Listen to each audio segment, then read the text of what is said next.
കാറ്റത്തെ കിളിക്കൂടിൻ്റെ ഇനി വരാൻ പോകുന്ന ഒരു അടിപൊളി എപ്പിസോഡിൻ്റെ റിവ്യൂ ആണ് പറയാൻ പോകുന്നത്. ഇഷ്ടപ്പെട്ട ഈ ചാനലൊന്ന് സബ്സ്ക്രൈബ് ചെയ്ത് സപ്പോർട്ട് ചെയ്യുക. ഹരീഷും നികേഷും നിധിയും ഇങ്ങനെ സംസാരിച്ചു കൊണ്ടിരിക്കുന്ന സമയത്ത് അങ്ങോട്ടേക്ക് സുധീഷ് വരുന്നുണ്ട്.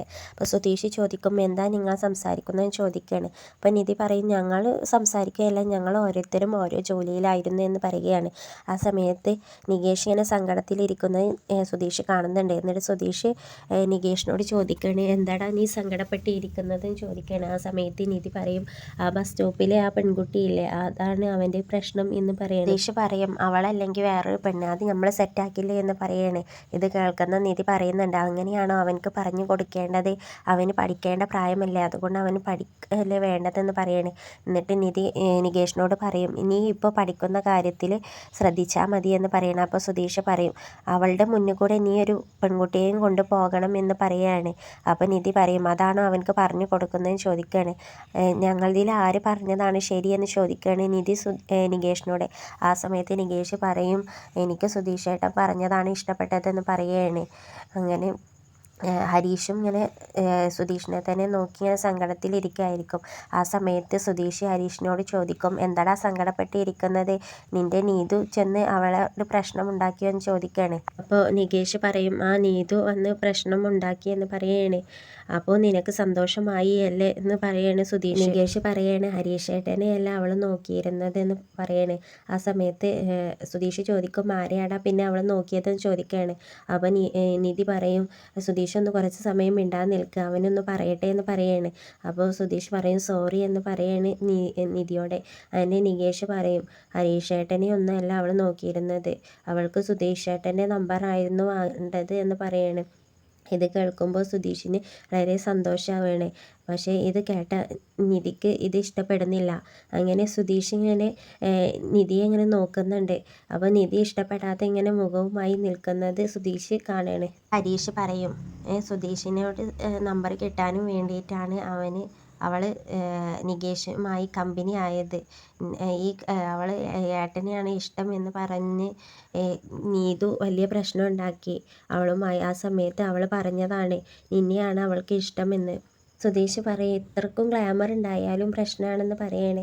എന്നിട്ട് സുധീഷ് പറയും, എൻ്റെ കല്യാണം കഴിഞ്ഞത് നിങ്ങൾ അവളോട് പറഞ്ഞില്ലേ എന്ന് ചോദിക്കുകയാണ്. ആ സമയത്ത് ഹരീഷ് പറയും, എന്നെ നികേഷിൻ്റെ ഏട്ടനെയാണ് ഇഷ്ടമെന്ന് പറഞ്ഞപ്പോഴേക്കും നീതു ആകെപ്പാടെ പ്രശ്നം ഉണ്ടാക്കി, പിന്നെ അതിൻ്റെ ഇടയിലാണോ ഇതൊക്കെ പറയാനുള്ള സമയം എന്ന് പറയണം. നികേഷ് പറയും, ആദ്യം കരുതി എന്നെയാണെന്ന്, പിന്നെ കരുതി ഹരീഷേട്ടനെയാണ്, പിന്നെയാണ് സുധീഷേട്ടനെയാണെന്ന് അറിഞ്ഞപ്പോൾ ആകെപ്പാടെ സങ്കടമായി എന്ന് പറയണേ. ഇത് കേട്ട സുധീഷിന് സന്തോഷമുണ്ട്. പക്ഷേ നിധിക്ക് ഇതൊന്നും ഇഷ്ടപ്പെടുന്നില്ല. ഇത് കാണുന്ന സുധീഷ് ഇങ്ങനെ ഇടയ്ക്കിടയ്ക്ക് നിധിയെ തന്നെ നോക്കുകയാണ്. ഹരീഷ് പറയും, നീ നാളെ തന്നെ അവളോട് ചെന്ന് പറയണം, സുധീഷേട്ടൻ്റെ കല്യാണം കഴിഞ്ഞതാണെന്ന് പറയണമെന്ന് പറയണേ. അപ്പോൾ നികേഷ് പറയും, എനിക്കൊന്നും വയ്യ ഇനി അവളോട് സംസാരിക്കാൻ, നീ അവളെ കണ്ട പെരുമാറ്റം പോലും ഞാൻ ചെയ്യില്ല, നീ അവളോട് അതൊന്നും പറയണ്ട, ഞാൻ പറഞ്ഞോണ്ട് നാളെ എന്ന് പറയണേ. എന്നിട്ടും സുധീഷ് ഇങ്ങനെ നിധിയെ നോക്കുന്നുണ്ട്. അങ്ങനെ നിധിയെ ദേഷ്യം പിടിപ്പിക്കാൻ നോക്കുകയാണ് സുധീഷ് പറയും, നമ്മൾ അങ്ങോട്ടേക്ക് ചെന്ന് ഇഷ്ടപ്പെട്ട ഒരു പെൺകുട്ടികളും നമ്മളെ തിരിച്ച് ഇഷ്ടപ്പെടില്ല. പക്ഷെ നമ്മളെ ഇഷ്ടപ്പെട്ടുകൊണ്ട് പെൺകുട്ടികൾ ഇങ്ങോട്ടേക്ക് വരുന്നുണ്ടെങ്കിൽ അവരെ തിരിച്ച് ഇഷ്ടപ്പെടണ്ടേ എന്ന് പറയുകയാണ്. എന്നിട്ട് നിധിയോട് ചോദിക്കുന്നുണ്ട്, അല്ലേ നിധി എന്ന് ചോദിക്കുകയാണ്. ആ സമയത്ത് നിധി പറയും, അതൊന്നും എനിക്കറിയില്ല, എനിക്കതൊന്നും നോക്കലല്ല പണിയെന്ന് പറയാണ്. സുധീഷ് പറയും, വെറുതെ അല്ല ബസ് സ്റ്റോപ്പിൽ നിന്ന സമയത്ത് അവൾ എന്നെ തന്നെ ഇങ്ങനെ നോക്കി ചിരിച്ചിരുന്നത്, അപ്പം തന്നെ അവളോട് ചെന്ന് മിണ്ടിയാൽ മതിയായിരുന്നു എന്ന് പറയാണ് സുധീഷ്. ഹരീഷ് പറയും, ആ പെണ്ണ് ശരിയല്ല എടാ എന്ന് പറയണ സുധീഷിനോട്. ആ സമയത്ത് സുധീഷ് പറയും, ഹരീഷ് നിന്നെയാണ് ഇഷ്ടപ്പെട്ടിരുന്നത് എന്ന് പറഞ്ഞപ്പോൾ നീ ഇതൊന്നും പറഞ്ഞിരുന്നില്ലല്ലോ എന്ന് പറയുകയാണ്. ഇത് കേൾക്കുന്ന നിധി ദേഷ്യത്തോടു കൂടി അവിടെ നിന്നും പോകുകയാണ് റൂമിലോട്ട്. ദേഷ്യം മനസ്സിൽ കരുതും, അവൾക്ക് തന്നെ ദേഷ്യം വന്നിട്ടുണ്ട് എന്ന് പറയണം. അപ്പോൾ ഹരീഷ് പറയും, അതാ നിധിയേട്ടത്തിക്ക് ദേഷ്യം വന്നു എന്ന് പറയുകയാണ്. ആ സമയത്ത് സുധീഷ് പറയും, ഭർത്താവിനെ വേറൊരാൾ നോക്കുന്നുണ്ട്, കണ്ടാൽ ആർക്കടാ ദേഷ്യം വരാതിരിക്കും. ഇതിങ്ങനെ മുറിയിൽ നിന്നും പുറത്തോട്ടേക്ക് വരും. ആ സമയത്ത് സുധീഷ് ഫോണും നോക്കിയിരിക്കുകയായിരിക്കും. ഹരീഷും നികേഷും ഇങ്ങനെ സംസാരിച്ചു കൊണ്ടിരിക്കുകയായിരിക്കും. അപ്പോൾ നിധി ചോദിക്കും, ഇത് കുറേ സമയമായല്ലോ, ആരൊന്നും ഉറങ്ങുന്നില്ലേ ചോദിക്കുകയാണ്. പിന്നീട് നിധി ചോദിക്കുന്നുണ്ട്, സുഭാഷേട്ടൻ എവിടെയും ചോദിക്കുകയാണ്. അപ്പോൾ ഹരീഷ് പറയും, സുഭാഷേട്ടൻ അവിടെ ബാക്കിൽ എവിടെയോ എന്തോ ജോലിയാണെന്ന് പറയണേ.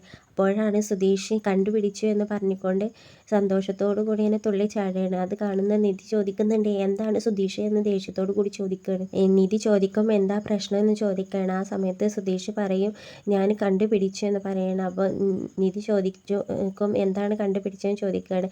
ആ ബസ് സ്റ്റോപ്പിൽ എന്നെ ഇഷ്ടപ്പെടുന്ന ലവ് ചെയ്യുന്ന ഒരു പെൺകുട്ടിയില്ലേ, അവളെ കണ്ടുപിടിച്ചു എന്ന് പറയുകയാണ്. ആ സമയത്ത് ആര് ലവ് ചെയ്യുന്നു എന്ന് ചോദിക്കുകയാണ്. അപ്പോൾ നികേഷ് പറയും, ആര് ലവ് ചെയ്യുന്നു സുധീഷ് ഏട്ടനെ ചോദിക്കുകയാണ്. അപ്പോൾ സുധീഷ് പറയും, ആ ബസ് സ്റ്റോപ്പിൽ നമ്മളെ കണ്ട ആ പെൺകുട്ടി, അവൾ സുധീഷ് ഏട്ടനെ ലവ് ഒന്നും ചെയ്യുന്നില്ലെന്ന് പറയണേ. ലവ് ചെയ്യാത്തത് കൊണ്ടാണ് അവൾ എൻ്റെ നമ്പർ ചോദിച്ചതെന്ന് പറയണേ. എന്ത് വന്നാലും അവളുടെ ഐഡിയ എനിക്ക് കിട്ടിയിട്ടുണ്ട്, അവളുടെ പേര് ഗായത്രി. ഇതൊന്നും കേൾക്കുന്ന നിധിക്ക് ഇഷ്ടപ്പെടുന്നില്ല. ആ സമയത്ത് നിധി ദേഷ്യത്തോടു കൂടി സുധീഷിനോട് പറയും, എത്രയും പെട്ടെന്ന് കിടക്കാൻ നോക്ക്, ഇല്ലെങ്കിൽ ഞാൻ സുധീഷിൻ്റെ കയ്യിലുള്ള ഫോൺ എടുത്ത് പൊട്ടിക്കുക എന്ന് പറയാണ്. ആ സമയത്ത് സുധീഷ് പറയും, ഞാൻ കിടന്നോളാം എന്ന് പറഞ്ഞുകൊണ്ട് സുധീഷ് പോയി കിടക്കുകയാണ്. ഇതാണ് ഇനി വരാൻ പോകുന്ന ഒരു അടിപൊളി എപ്പിസോഡിൻ്റെ റിവ്യൂ. ഇത് ഇഷ്ടപ്പെട്ടിട്ടുണ്ടെങ്കിൽ ഈ ചാനൽ ഒന്ന് സബ്സ്ക്രൈബ് ചെയ്ത് സപ്പോർട്ട് ചെയ്യുക.